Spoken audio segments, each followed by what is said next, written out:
I'm not sure how I feel about this. It could go one way or another, which I guess all things do. But whatever is, they're talking about making a True Lies TV show. All fans of True Lies have been clamoring for a True Lies sequel pretty much since the movie was made, because True Lies was awesome.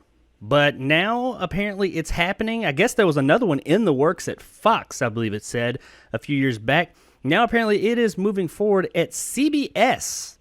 It says True Lies series reboot is on its way. The latest film-to-TV series adaptation has just been picked up to pilot by CBS, with Burn Notice creator Matt Nix creating a new take on the 1994 Arnold Schwarzenegger, Jamie Lee Curtis action film True Lies.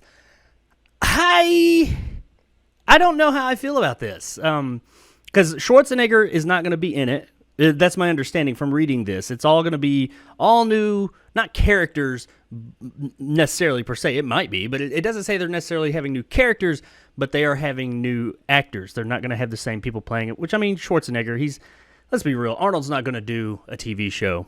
He's that old school Hollywood. He's like, I only do the movies. And Jamie Lee Curtis, I mean, she might, but I don't see it. They're gonna recast it. And, I mean, that's not necessarily, of course, I think True Lies, I think Jamie Lee Curtis, Arnold, and James Cameron, none of them are going to be there. But, that doesn't mean I'm not going to automatically write it off. But, man, we've seen this whole thing, the whole spy family, one, like the husband and or wife is a spy and the other one doesn't know it, kind of action comedy thing before. True Lies has not been the last one. There's been other movies made in the mold of True Lies over the years, like, what was it? Mr. and Mrs. Smith was kind of like that. It was both of them kind of assassins, I think, against each other. Assassin CIA, or something like that.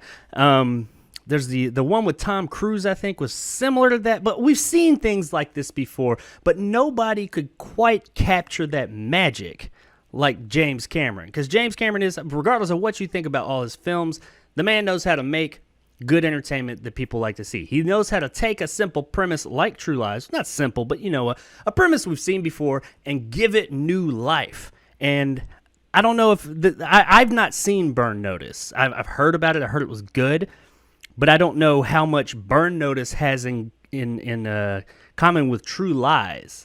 So that doesn't really give me a very good idea of what to expect from Matt Nix's True Lies. It does say that James Cameron is going to be acting as an executive producer, which when it comes to executive producers, that could be a good thing. I mean, he could be very hands-on, because it's not just a straight-up producer, it's executive producer, so it's a level below. He might just be there as a creative consultant here or there. I don't know. We don't know. Nobody knows as of right now. And he's kind of got his hands full with all those Avatar movies he's making and trying to get another Alita, fingers crossed, made and all that. So how hands-on is he going to be with the True Lies reboot TV show? I'd probably guess not real hands-on. He's probably going to come in and like say a bunch of stuff, but at the end of the day, I don't think he's going to be really that hands-on. So this isn't really going to be a James Cameron joint. And James Cameron, well, the mixture of James Cameron and Arnold Schwarzenegger is what really breathed light into this whole thing. Now, we do have, it's going to be directed by, and I'm sure he's going to have some other stuff to do with it, McG.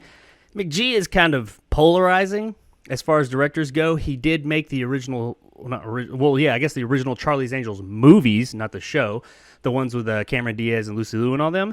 He made those two movies. Those are really hit or miss. He made the Terminator Salvation, which is one of those Terminator movies that when it came out, everybody hated it. And years later, people started warming up to it a bit. They liked some of the ideas behind it. That's kind of me. When I saw it, I didn't love it, but I was like, I like some of the ideas they got. I like kind of where it's going. Execution was I don't think McGee's a terrible director. He's got some really good stuff under his belt. He did, as far as TV shows, he was heavily involved in Supernatural. And I'm a big Supernatural fan, so that's really cool. I'm pretty sure, Supernatural, right?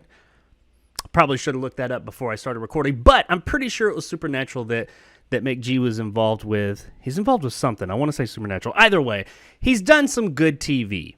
So maybe he'd be good. This might be good for him. I mean, it's like he's got that high intensity kind of erratic kind of directing style. I don't know if that's True Lies, but it might make it exciting. What I'm trying to say, I mean, this article doesn't give us a whole lot more beyond what I just said there. It talks about how, people are wondering, is this a good idea or not? I think people want it. People want a True Lies sequel, but at this point, I think this is the best we're going to get, because I don't think Arnold and Jamie Lee Curtis are going to come back for a sequel, and if they did, it might seem a little forced at this point. Who knows? Maybe if they could get everybody back, I don't know. But this is the best we're going to get. We're just going to have to hope for the best. I'm going to, but, what do you guys think? You looking forward to a True Lies TV show? Another thing about it, too, True Lies was rated R, and it's on CBS, so this is not going to be a rated R show. Now, True Lies isn't like graphic violent, but it does have some rated R shit in it. And what I liked about the R rating for True Lies, while it wasn't a hard R, it was kind of like they were free to do whatever they wanted. Some parts of the movie could have been in more or less any, PG-13 flick, but every now and then they were free to go that extra mile. Here they won't be able to. That doesn't mean just because you're not R and you're PG-13 that you can't make a good, entertaining show, but I don't know. This one of those, it's up in the air.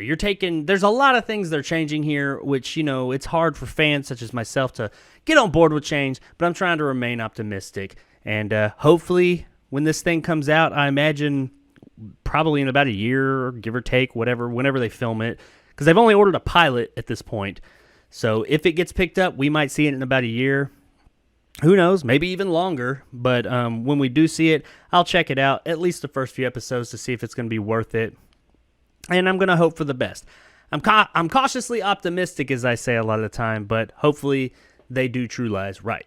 Thanks for checking out this clip from the Jarcast Movie Podcast. If you like this and want more, then check out the Jarcast live stream every Tuesday night at 9 p.m. Central Time on the Jacob Anders Review YouTube channel, where you can also find movie reviews every Monday, Wednesday, Friday, and Sunday. You can also listen to the entire podcast on all major podcasting platforms such as Spotify, Google, and iTunes. So if you prefer audio, whichever one is your preferred, check it out there. Once again, I really appreciate it, and thanks for watching. And as always, stay sexy, YouTube.